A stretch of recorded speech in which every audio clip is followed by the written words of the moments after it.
Hello, everyone. Welcome to our latest Power Up series for OpenAir. I'm Ron Bro, CEO of TopStep. Thank you for joining.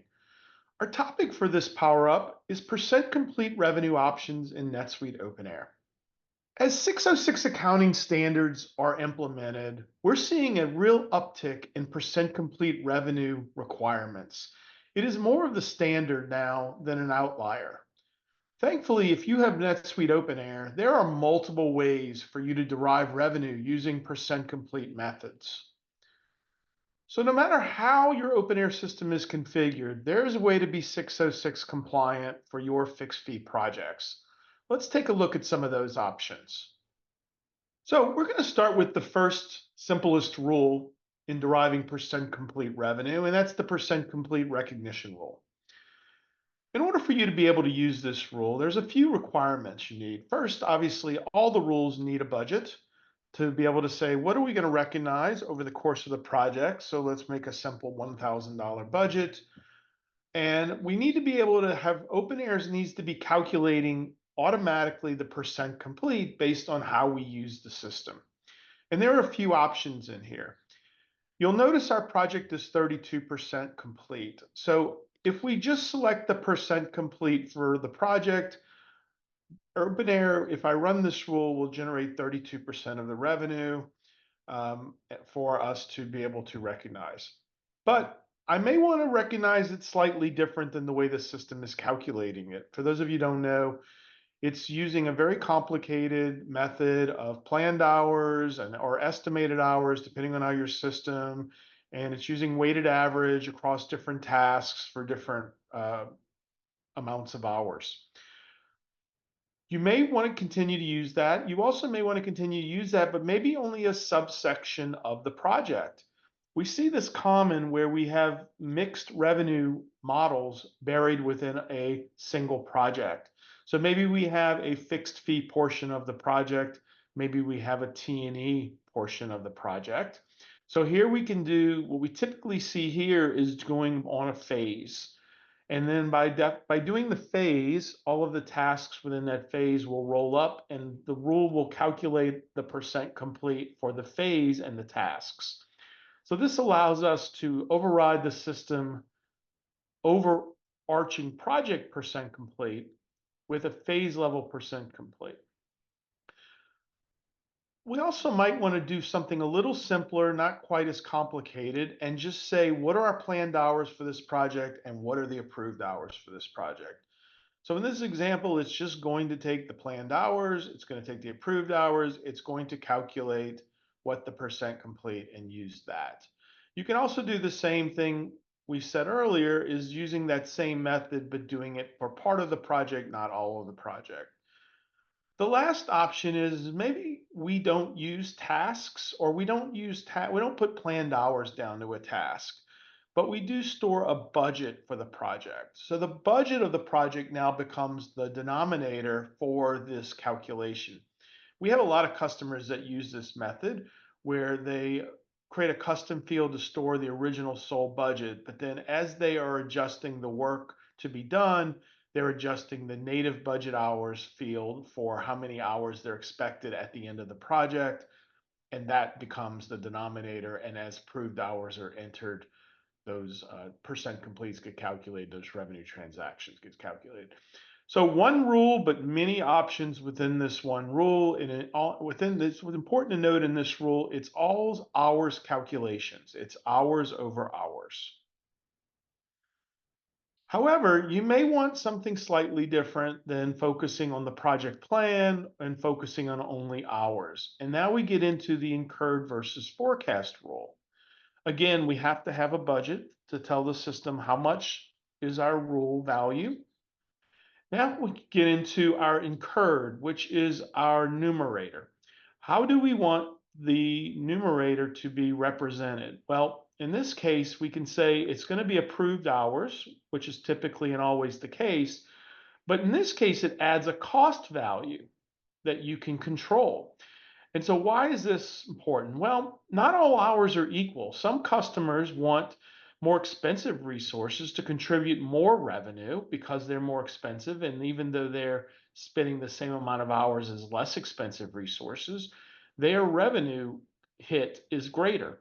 So this will take that into impact what the denominator is. You may also have costs you want to include as part of this percentage. So if you have a budget for your expense or travel budget or a budget for any future purchases, you can include those as part of your numerator. These would be the actuals that would come in as part of the numerator.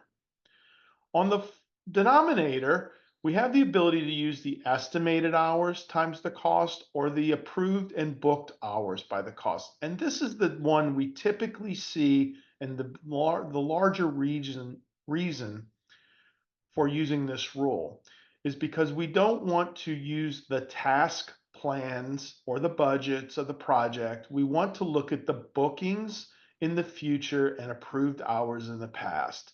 This allows us to shuffle resources into the future, and then that will generate a cost into the future, and our approved hours are in the past. Together, those add up, become the denominator of our incurred versus forecast rule.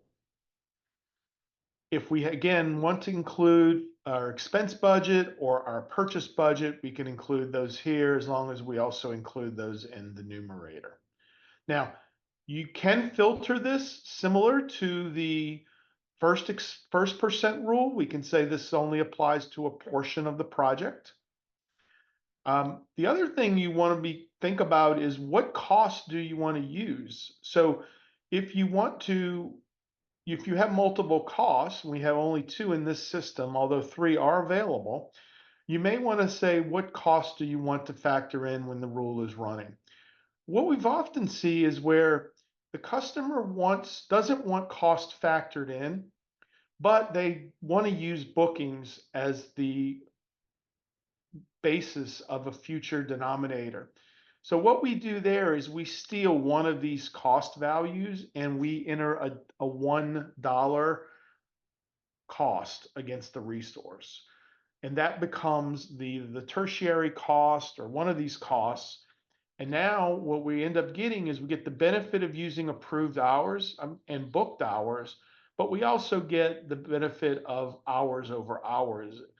The benefit there is it simplifies the calculation. You can easily go back in and calculate how many hours are in the future, how many hours have been worked, what is the percent complete, and what should the revenue be.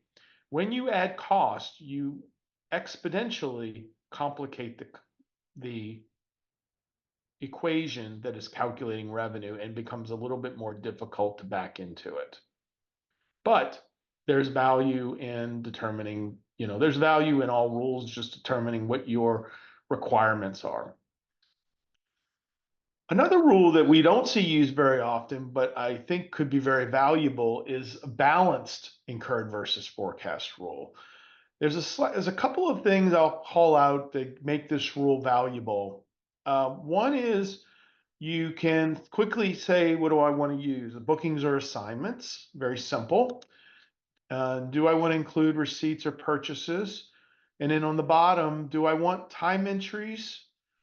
Do I prefer time entries to bookings assignments or just time entries? What does that mean? So let's say in last month, I was booked for the entire month, but I only put time through the 15th because I got pulled on to another project.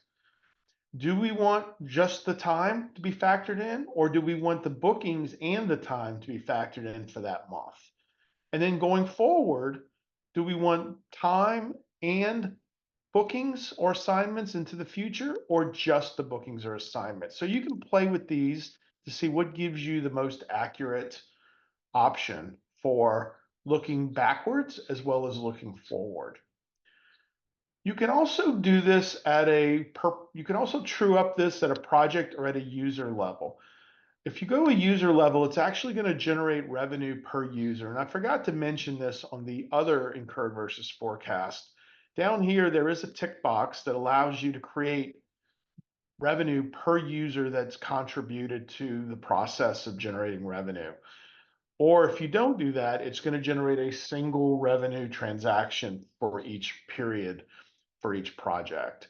This is the other reason we end up customers coming to this rule is they want to see the revenue by user, which the original rule we looked at does not give you that option. Now, be known, this is calculating the split of revenue from the beginning of the project through the current period. So if someone was heavy up front and got a lot of revenue and then was pulled off the project and now other people are stepping in getting revenue, you could eventually see revenue negatives coming from those original resources and positives going to new resources. So it's not looking at the period into which you're recognizing revenue. It is looking at the ITD, the inception of the project to date, and the contribution each user is making. And again, you have the same option here with this true up transaction option.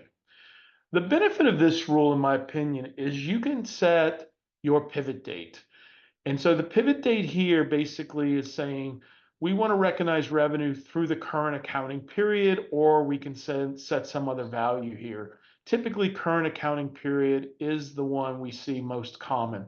And what that means is if we are sitting in August and our current accounting period has an end date of 8/31, and we are running this on 9/5, it's only going to look at the past of any actuals through 8/31 for the numerator.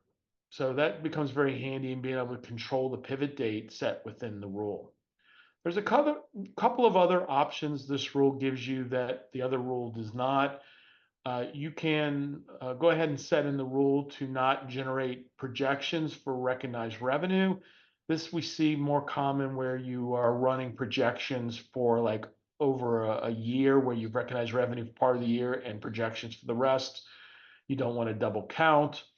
And then you can also generate projections here when approved timesheets aren't available. Again, letting you have a little bit of control of how the projections are generated. And lastly, we have the same option in this rule that we did in the previous one. We can go in and decide which cost is the appropriate cost. So from a percent complete calculation, generating revenue in OpenAir, those are your three options out of the box. However, we work with also a lot of customers that use OpenAir and NetSuite.